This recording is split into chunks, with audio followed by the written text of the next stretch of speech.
Hey everyone, welcome back to the channel. Today, we're diving into something big, something that's got a lot of people talking. Is Narendra Modi's BJP, the party we've long known as a right-wing powerhouse, slowly shifting toward the center, or maybe even the left? It's a bold claim, right?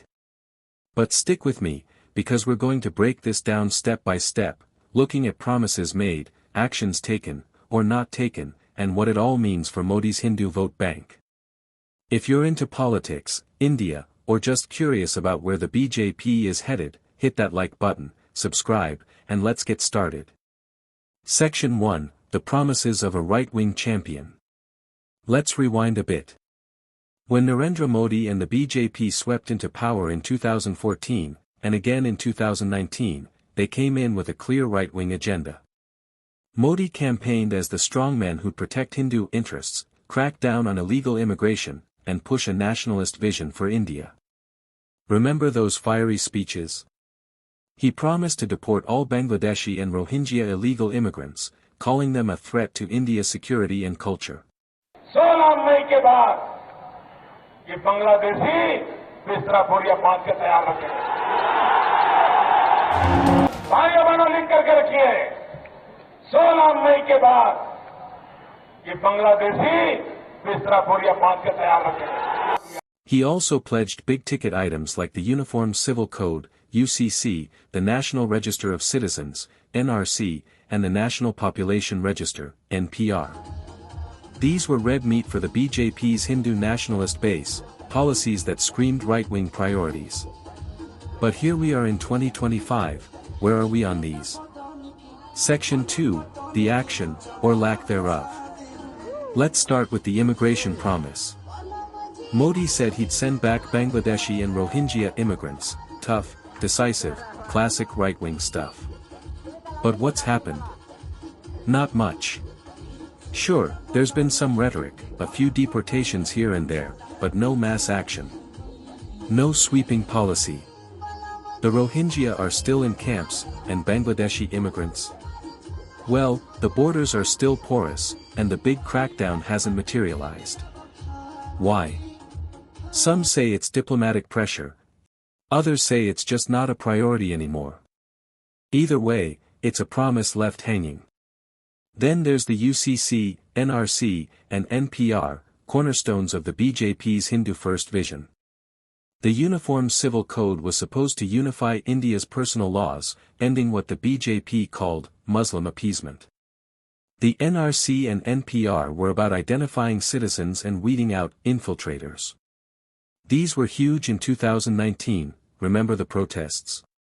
But fast forward to now, the UCC is still a draft, the NRC got shelved after Assam, and the NPR? Barely a whisper. These were supposed to be game changers, but they've been quietly sidelined. Is this a tactical retreat, or a sign Modi's rethinking the hardline approach? Even the Waqf Amendment Bill, meant to reform Muslim property boards and a big talking point for the BJP, has been watered down. Introduced with fanfare, it promised transparency and accountability. But after pushback, it's been sent to a parliamentary committee, and the final version looks diluted. Less bold, more compromise. For a party that built its brand on decisive action, this feels like a shift toward playing it safe, more centrist than right-wing. Section 3, Abandoning the Faithful. Now, let's talk about something that's really ruffled feathers, how the BJP's treated its own people when they've spoken out. Take Nupur Sharma. In 2022, she made controversial remarks about radical Islam, comments that aligned with the BJP's tough-on-terror image. But when the backlash hit, including from Muslim countries, what did the BJP do? They didn't stand by her, they suspended her. A loyal party worker, punished for towing the line the BJP itself had drawn.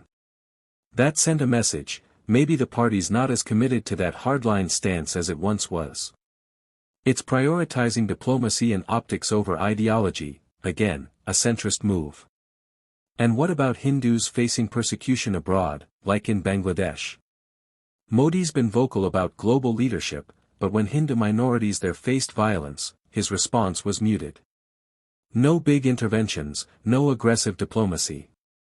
Closer to home, many feel he's not done enough to secure Hindus in India either. Think about the sporadic communal clashes that still flare up. For a party that rode to power on Hindu pride, this hesitation is starting to alienate the base. Section 4, Swagati Modi and a new image. Here's where it gets interesting. While these right-wing promises stall, Modi's pushing something new, Swagati Modi, gifts from Modi. It's all about welfare, housing, healthcare, subsidies, stuff that feels more like Congress-style populism than BJP's old-school nationalism. He's targeting the poor, including Muslims, with schemes framed as universal benefits. It's smart politics, sure, but it's a far cry from the muscular Hindutva of 2014. Is this a pivot to the center-left? A bid to broaden the voter base beyond just Hindus? Maybe. But it's leaving some of his original supporters scratching their heads. Section 5, the Hindu vote bank slips away. So, what's the cost? The BJP's Hindu vote bank, the core that delivered those landslide wins, is starting to waver. Hardline voters feel betrayed. They wanted the UCC, the NRC, action on Bangladesh, not diluted bills and welfare handouts. Social media's buzzing with frustration, hashtags like #ModiLetUsDown are popping up. In states like Uttar Pradesh, where Hindu identity politics runs deep, regional parties are smelling blood. Here's the kicker, though, the BJP might be taking the Hindu vote for granted.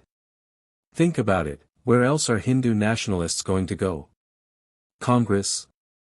2S. Left nowadays. Regional parties? Too fragmented. The BJP knows Hindus don't have a real alternative, so they might feel safe dialing back the Hindutva fire, betting that their base won't abandon them entirely. But that's a gamble, and it's starting to show cracks. If Modi keeps drifting toward the center, he risks losing the very people who put him where he is. Conclusion: what's next for the BJP? So, is the BJP really moving from right-wing to center-left? It's not a full-on shift yet, but the signs are there: unfulfilled promises, a softer stance on divisive issues, and a focus on welfare over ideology. Modi's still a master strategist, he's adapting to a changing India, maybe even eyeing a broader coalition. But the question is, can he keep his Hindu base happy while doing it? Or will this pivot cost him in 2029? Let me know what you think in the comments. Is this a smart move, or a betrayal of the BJP's roots? If you enjoyed this deep dive, smash that like button, subscribe, and ring the bell for more. Until next time, stay tuned.